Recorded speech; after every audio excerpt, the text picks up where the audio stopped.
हर हर महादेव दोस्तों। 29 अगस्त 2025 भाद्रपद शुक्रवार षष्ठी तिथि के दिन एक हल्दी दीपक से कर लेना, यह एक उपाय होगी। हर मनोकामना पूरी मिलेगी। सभी दोषों से मुक्ति, इतना धन आएगा कि संभाले नहीं संभलेगा। भगवान हनुमान जी के आशीर्वाद से पूरे साल धन बरसता रहेगा। दोस्तों, जैसा कि आप सभी लोग जानते हैं कि 29 अगस्त को भाद्रपद शुक्रवार षष्ठी तिथि पड़ रहा है। इसीलिए यह दिन बहुत ही खास है, क्योंकि देखिए दोस्तों, गुरु जी ने कहा है कि जब भी भाद्रपद शुक्रवार षष्ठी तिथि पड़े तो आपको सिर्फ और सिर्फ एक हल्दी दीपक वाला उपाय करना चाहिए। यह उपाय इतना खास है कि अगर आपने सही मुहूर्त पर सही क्रिया अनुसार एक हल्दी दीपक वाला उपाय कर लिया, जो प्राचीन काल के समय का महा उपाय है, तो मान के चलिए दोस्तों, भगवान हनुमान जी के आशीर्वाद से आपके जीवन का कितना ही बड़ा दुख हो, उससे आपको मुक्ति मिल जाएगी। आपकी कोई भी मनोकामना हो, मान लीजिए आप नौकरी की तैयारी कर रहे थे, आपकी नौकरी लग जाएगी। आपका बंद पड़ा व्यापार चल पड़ेगा। जिस बीमारी से आप बहुत दिनों से परेशान थे, उस बीमारी से आपको मुक्ति मिल जाएगी। आपके जीवन में धन आना शुरू हो जाएगा। आपके जीवन में धन आने के सारे रास्ते खुल जाएंगे और मान के चलिए दोस्तों, फिर आपको किसी भी प्रकार की परेशानी का सामना नहीं करना पड़ेगा। इसीलिए दोस्तों, इस दिन आप लोगों को इस वाले उपाय को जरूर कर लेना है। भले ही आपने पूरे साल भर इस उपाय को ना किया हो, पर अगर आपने इस भाद्रपद शुक्रवार षष्ठी तिथि के दिन अगर इस वाले उपाय को कर लिया, तो आपको इस उपाय को करने का वह फल मिलेगा जिसकी आपने कभी कल्पना भी नहीं करी होगी। इसीलिए आप लोग इस एक हल्दी दीपक वाले उपाय को एक बार जरूर कर लेना, ताकि आप लोगों के हाथ से यह मौका न जा सके और आपको इस उपाय को करने का फल मिल सके। दोस्तों, यह उपाय पंडित जी ने अपनी अभी की ही शिव महापुराण की कथा में बताया है, जो इस उपाय को आज हम आपको बहुत अच्छे से समझाने वाले हैं। इस वीडियो को देखने के बाद इस उपाय को समझने के लिए आपको कोई और वीडियो को देखने की जरूरत नहीं पड़ेगी। तो चलिए दोस्तों, उपाय को शुरू करते हैं। उससे पहले हे भगवान हनुमान, आपके इस वीडियो को जो भी लाइक और चैनल को सब्सक्राइब करें, उसके जीवन में कभी दुख दर्द मत आने देना। साथ ही साथ कमेंट बॉक्स में 5 ओम नमः शिवाय जरूर लिखें, ताकि भगवान हनुमान जी की कृपा आप सभी को प्राप्त हो सके। इसी के साथ में आप सभी को बता दूं कि आप लोग वीडियो को पूरा नहीं देखते हो, को काट काट कर देखते हो और गलत गलत उपाय को कर लेते हो, तो आपसे निवेदन है कि वीडियो को पूरा जरूर देखें। देखिए दोस्तों, यह भाद्रपद शुक्रवार षष्ठी तिथि का दिन यह इतना खास होता है, इतना महत्वपूर्ण होता है। देखा गया है कभी कभी बड़े बड़े पूजा पाठ अनुष्ठान से जो मनोकामना पूर्ण नहीं होते, वह भाद्रपद शुक्रवार षष्ठी तिथि के दिन एक छोटे से उपाय करने से ही आपकी मनोकामना पूर्ण हो जाती है। और बहुत सारे लोगों ने इस उपाय को किया भी है और उनको इस उपाय को करने का फल भी जरूर मिला है। अगर आप लोग भी इस उपाय को करना चाहते हैं, तो आप इस उपाय को पहले अच्छे से समझ लेना, सुन लेना, उसके बाद करना। आपको इस उपाय का फल जरूर मिलेगा और इस उपाय को कर लेने से आपके घर में चाहे किसी भी प्रकार की दुख और समस्या क्यों ना चल रही हो, आपको उसका कारण भी नहीं पता है कि भाई यह समस्या किस कारण से चल रही है। उसका कुछ भी कारण हो सकता है, जैसे पितृदोष हो सकता है या किसी भी तरह का मंगल दोष भी हो सकता है। तो इस दिन आप लोगों को यह वाला उपाय कर लेना है। यह एक ऐसा उपाय है जिस उपाय को अगर किसी विशेष दिन पर किया जाए, तो भाई उस विशेष दिन का जो है वह तो हमें मिलता ही मिलता है। पर हमने उस दिन पर इस एक हल्दी दीपक वाले उपाय को किया है, तो हमें उससे भी बड़ा फल मिलता है और फल बहुत जल्दी मिलता है, क्योंकि आप इस उपाय को बहुत ही बड़े और विशेष दिन पर कर रहे हो। तो चलिए अब उपाय के बारे में बात करते हैं, लेकिन उससे पहले आप लोगों को यह जानना आवश्यक है कि आखिर यह उपाय किस समय करना है, किसको करना है और कैसे करना है। तो चलिए हम आगे आपको वीडियो में एक एक करके बता देते हैं। तो दोस्तों, इस एक हल्दी दीपक वाले उपाय को हमें इस भाद्रपद शुक्रवार षष्ठी तिथि के दिन कैसे करना है, किसको करना है, किस समय करना है और कहां पर करना है, यह सारे सवालों के जवाब आपको इस वीडियो में मिल जाएंगे। और जो यह वीडियो देखेगा भाई, उसको एक हल्दी दीपक वाला उपाय जरूर करना चाहिए, क्योंकि इस दिन शत्रुओं और किसी भी दोष, किसी भी बीमारी से मुक्ति पाने के लिए एक हल्दी दीपक का बहुत ही बड़ा और विशेष महत्व होता है। और जब बात आ जाए एक हल्दी दीपक की, तो यह सोने पर सुहागा वाली बात हो जाती है और यह एक बहुत ही बड़ा उपाय हो जाता है। अब दोस्तों, इस एक हल्दी दीपक वाले उपाय को आखिर करना किसको है? सबसे पहले हम लोग वह बात जान लेते हैं। तो देखो, घर की जो बड़ी माताएं बहनें होती हैं, उन माताओं बहनों में से कोई भी एक बड़ी माता बहन इस वाले उपाय को कर सकती है। और दोस्तों, अगर आप चाहे तो अपने घर में से सभी सदस्यों को भी इस उपाय को करवा सकते हैं। अगर किसी व्यक्ति की खुद की कोई मनोकामना है, खुद की कोई दुख और परेशानी है जो कि वह अपने लिए ही करना चाहता है, इस वाले उपाय को तो वह खुद अपने लिए भी कर सकता है। बाकी अगर कोई घर में से ऐसा है जो कि अपने पूरे घर परिवार की सुख और शांति के लिए यह वाला उपाय करना चाहता है, तो भाई वह भी कर सकता है। उसमें भी कोई दिक्कत वाली बात नहीं है। कहने का मतलब यह है कि इस उपाय को हर एक सदस्य भी कर सकता है और पूरे घर परिवार के सदस्य के लिए घर की बड़ी माताओं बहनों में से कोई एक माता बहन भी कर सकती है। माताएं बहनें अगर घर में उपस्थित ना हो या वह यह वाला उपाय ना कर पा रही हो, तो फिर घर का कोई बड़ा सदस्य भी इस एक हल्दी दीपक वाले उपाय को कर सकता है, चाहे फिर वह पुरुष ही क्यों ना हो। उसमें कोई भी दिक्कत वाली बात नहीं है। अब दोस्तों, एक हल्दी दीपक वाले उपाय को हमें करना कहां पर है? देखो, इस उपाय को हमें मंदिर में ही करना है। बहुत सारे लोग प्रश्न करते हैं, हर एक उपाय को करते समय क्या हम इस उपाय को घर पर या मंदिर में कर सकते हैं? देखो, तो इस वाले उपाय को आप मंदिर पर करोगे तो अच्छा रहेगा, घर में नहीं करना है इस वाले उपाय को। उसके बाद में दोस्तों, जो अगला प्रश्न निकल कर आता है वह यह आता है इस उपाय को लेकर कि आखिर इस उपाय को हमें किस समय करना है, सुबह के समय करना है कि शाम के समय करना है? तो देखो, इस वाले उपाय को आप लोग सुबह के समय भी कर सकते हो और शाम के समय प्रदोष काल में भी कर सकते हो। अब अगर आप पूछो कि भाई साहब, सबसे उत्तम समय कौन सा रहेगा इस एक हल्दी दीपक वाले उपाय को करने का, तो हम आपसे बस यही कहेंगे कि इस उपाय को आप शाम के समय करेंगे तो ज्यादा बेहतर होगा, क्योंकि भाद्रपद शुक्रवार षष्ठी तिथि का दिन है और इस दिन प्रदोष काल के बहुत महत्व होता है। बाकी अगर सुबह के समय भी करेंगे तो भी अच्छा होगा, उसमें कोई भी दिक्कत वाली बात नहीं है। तो अब दोस्तों, जो अगली सबसे बड़ी और महत्वपूर्ण बात आती है वह यह आती है कि सुबह अगर हम उपाय को करेंगे तो हमें कितने बजे से लेकर कितने बजे तक के बीच में करना है, और शाम के समय प्रदोष काल में करेंगे तो हमें कितने बजे से लेकर कितने बजे के बीच में करना है। तो देखो, सुबह जितनी जल्दी हो सके आप उपाय को करने की कोशिश करना। बाकी अगर किसी कारणवश लेट भी हो जाओ, थोड़ी देर भी हो जाए तो देखो, सुबह जितनी जल्दी हो सके आप उपाय को करने की कोशिश करना। बाकी अगर किसी कारणवश लेट भी हो जाओ, थोड़ी देर भी हो जाए, तो 10 या 11 बजे तक भी आप उपाय कर लेना, पर 29 बजे से ज्यादा देरी ना हो। ठीक है, इस बात का ध्यान रखना। उसके बाद में दोस्तों, अगर शाम के समय प्रदोष काल की बात करें, प्रदोष काल का जो समय है होता है वह शाम के 6 बजे से शुरू हो जाता है। मतलब शाम के 6 बजे से लेकर 7 बजे के बीच का जो समय होता है, यह समय प्रदोष काल का समय होता है। इस उपाय को 7 बजे या 8 बजे के बीच में भी कर सकते हो। मतलब शाम के 6 बजे से रात 8 बजे के बीच में आप कभी भी इस वाले उपाय को कर सकते हो, उसमें कोई भी दिक्कत वाली बात नहीं है। परंतु 29 अगस्त भाद्रपद शुक्रवार षष्ठी तिथि के दिन कोशिश करना कि समय के अंतर्गत ही कर लो। किसी कारणवश ना कर पाओ तो थोड़ा देरी से भी कर सकते हो। तो चलिए, अब हम अपने सबसे पहले उपाय की बात कर लेते हैं। तो दीपक वाला उपाय करने के लिए आपको सबसे पहले जरूरत पड़ेगी एक दीपक। अब यह एक दीपक शुक्रवार की रात अपने घर में इस जगह पर जला देना, बड़े से बड़ा शत्रु भी घुटने टेक देगा।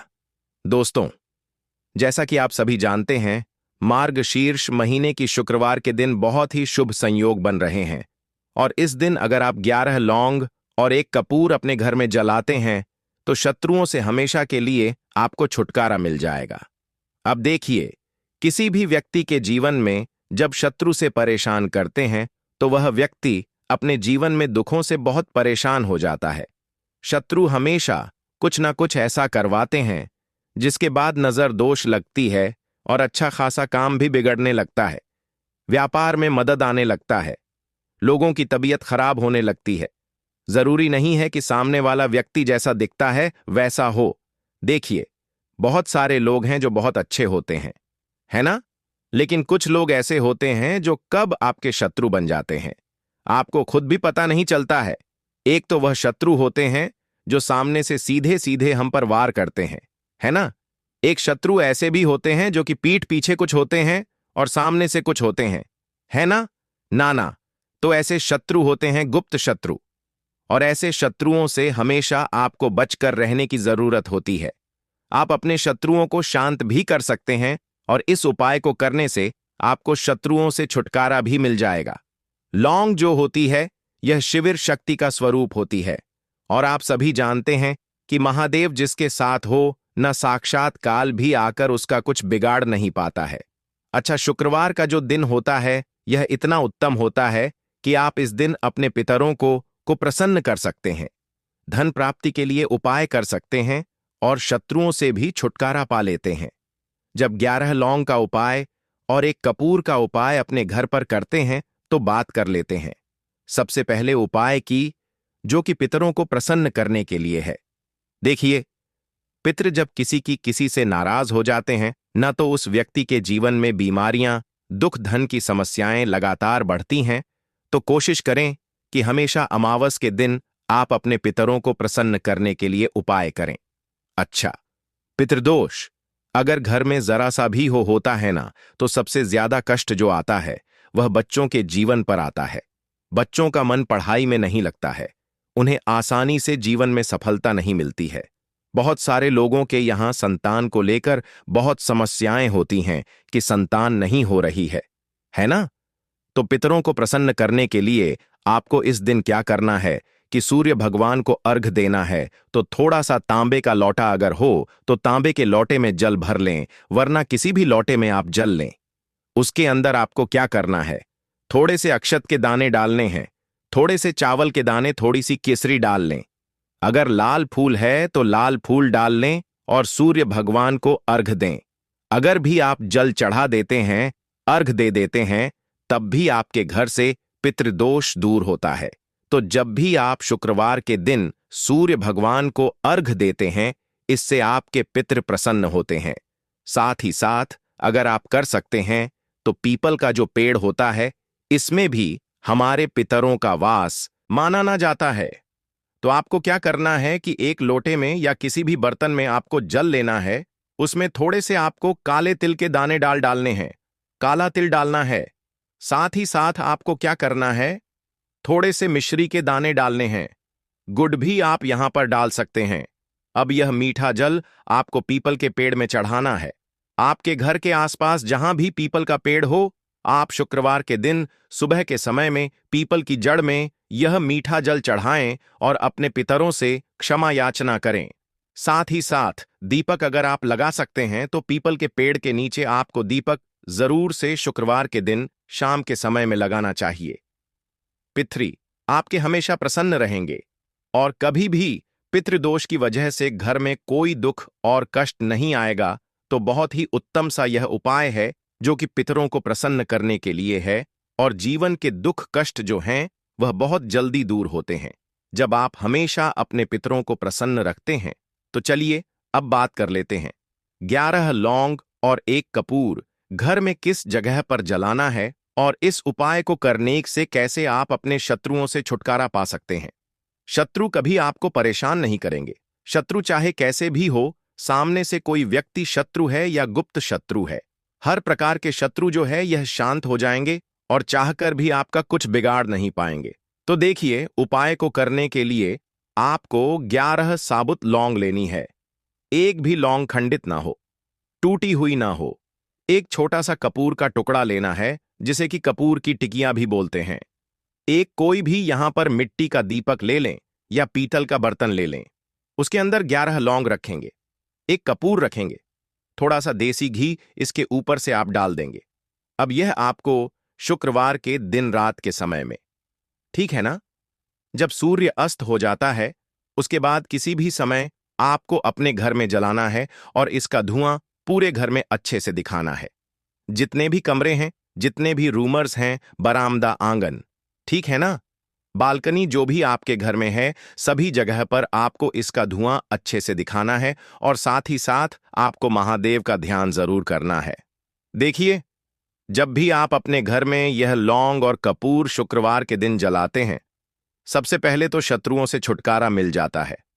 कोई भी शत्रु कुछ भी करता है, वह आपके घर तक चीज नहीं पहुंचती है, आपका कुछ नहीं बिगड़ता है। दूसरी चीज कि जब भी लौंग और कपूर आप जलाएंगे, आपके घर पर कोई संकट नहीं आता है, आपके धन पर कोई संकट नहीं आता है, घर में कोई परेशानियां नहीं आती हैं और हमेशा आपके घर में सकारात्मक ऊर्जा बढ़ती है, पॉजिटिव एनर्जी बढ़ती है, जिसके बाद आपके घर में धन की देवी माता लक्ष्मी वास करती है। लौंग और कपूर जिस घर में कोई भी व्यक्ति जलाता है, विशेषकर शुक्रवार के दिन, तो ऐसा समझ लीजिए इसके बहुत चमत्कार हैं, बहुत ज्यादा लाभ है। तो कोशिश कर कि शुक्रवार के दिन रात के समय में किसी भी समय आप अपने घर में 11 लौंग और 1 कपूर जरूर जलाएं। शत्रु जो हैं वह घुटने टेक देंगे और आपका कुछ नहीं बिगाड़ पाएंगे। साथ ही साथ धन की वर्षा भी घर में होगी और धन से जुड़ी जितनी भी समस्याएं आपके जीवन में आ रही हैं, बहुत तेजी के साथ आपके जीवन से दूर होती चली जाएंगी। तो चलिए अब बात कर लेते हैं अपने तीसरे उपाय की, और तीसरा उपाय है धन वर्षा के लिए और धन को बढ़ाने के लिए। बहुत सारे लोगों की यह समस्या होती है कि पैसा बढ़ता नहीं है। पैसा तो आता है घर में लेकिन पैसा बढ़ता नहीं है, या कुछ लोग ऐसे भी हैं जो कहते हैं कि पैसा बढ़ेगा तो तब जब घर में पैसा आएगा। बिल्कुल से पैसा आना बंद हो रहा है, व्यापार दिन पर दिन खराब होता जा रहा है। नहीं समझ आ रहा किसी ने कुछ करा दिया है या फिर घर में कुछ ऐसा है, वास्तु दोष है, नजर दोष है, जिसकी वजह से घर में तरक्की लोगों की नहीं हो रही है। ठीक है ना, बिल्कुल व्यापार धंधा सब बेकार होता चला जा रहा है। जो भी व्यापार कर रहे हैं उसमें लगातार घाटा हो रहा है। तो यह उपाय आप करिए शुक्रवार के दिन और फिर इसका चमत्कार खुद देखिए। चाहे व्यापारी हैं आप, कोई बिजनेसमैन हैं, दुकान है, आपकी हर प्रकार के काम में लाभ ही लाभ मिलता है।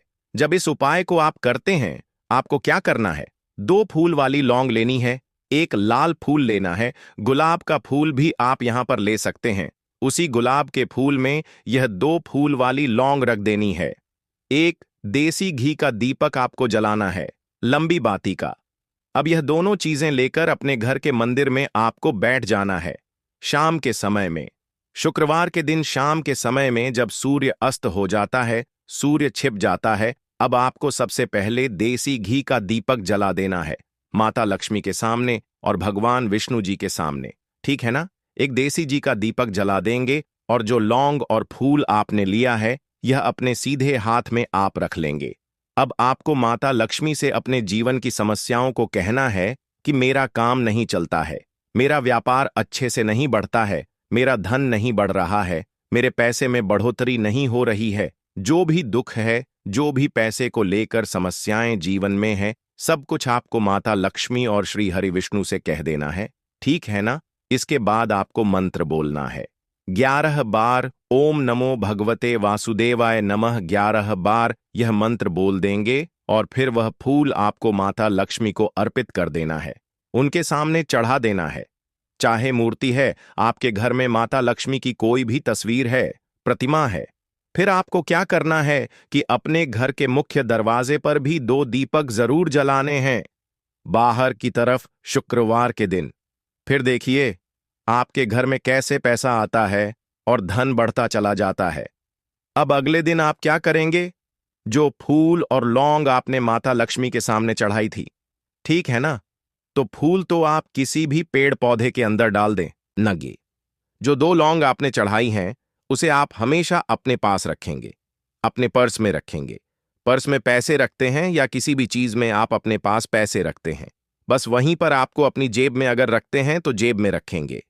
ठीक है ना, लेकिन ये 2 लौंग किसी भी कपड़े के अंदर रख के, किसी भी चीज के अंदर रखकर आपको अपने पास हमेशा रखनी है।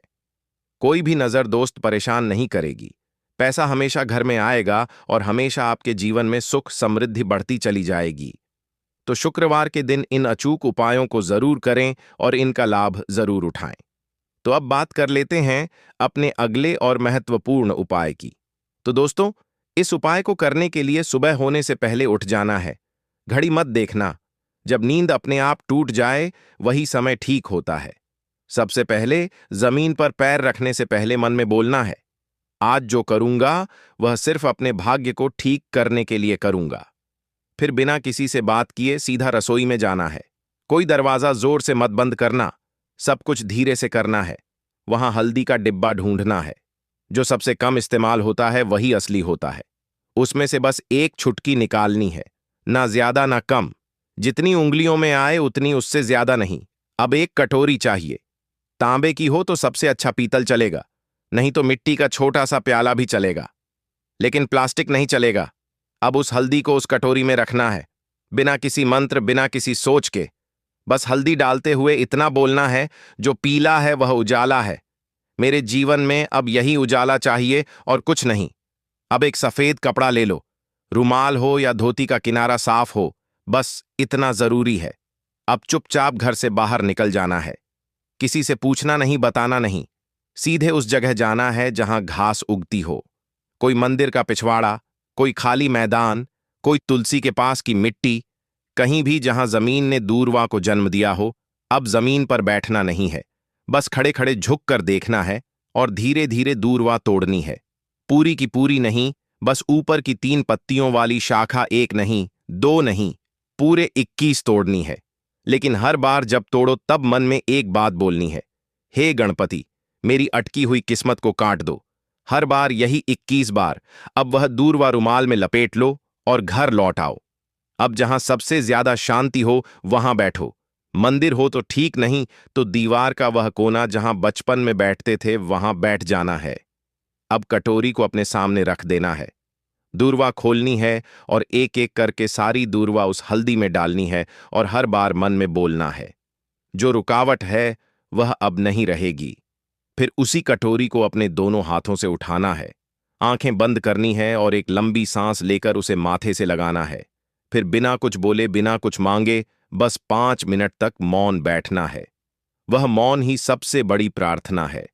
अब उसी कटोरी में थोड़ा सा शुद्ध जल डालना है। अगर गंगा जल हो तो बहुत अच्छा, नहीं है तो भी चलेगा। पानी से हल्दी और दूरवा भीग जाए, बस उतना। अब कटोरी को सिर के ऊपर से 3 बार घुमाना है, पहले दाएं से, फिर बाएं से, फिर एक बार और दाएं से, जैसे कोई अंधेरे का घेरा काट रहा हो। और फिर उस कटोरी को लेकर चुपचाप घर से बाहर जाना है। किसी पुराने पीपल के पेड़ के नीचे या किसी बहते पानी में, नदी में, वहां जाकर वह हल्दी और दूरवा बहा देनी है। लेकिन ध्यान रखना, पीछे मुड़कर नहीं देखना है। जैसे जो छोड़ आए वो अब दोबारा जिंदगी में लौटे नहीं।